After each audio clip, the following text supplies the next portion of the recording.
Ошол кагазды көрдүңөрбү?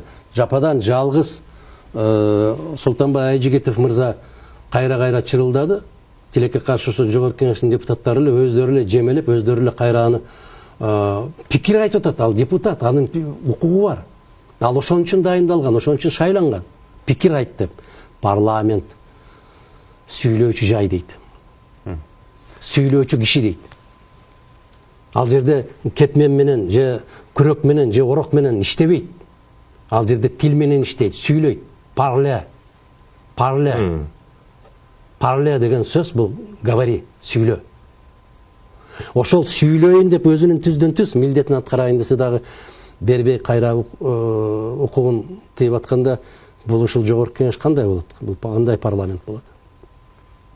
Ошол Айжигитов баяндама, трибунадан баяндама жасаган депутат болду. Анан сизден сурайын дегеним, буга ар кандай реакция да болду, маектер да берилди.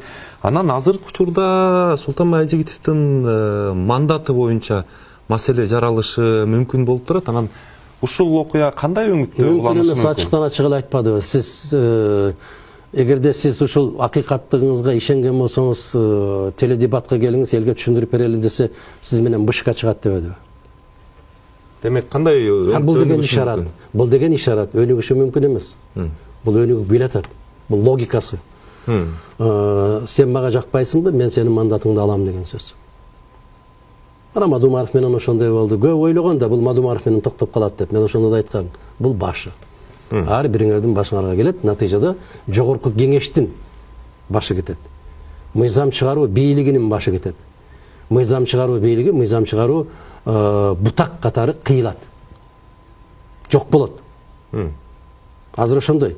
Анан жогорку кеңештин депутаттары сунуш кылып атат деген мыйзамды акыры тиги жактан эле алып келип эле сен чыгарып кой, сенин атыңдан кетип калсын деген эле маселе менен иш жүрүп атат азыр.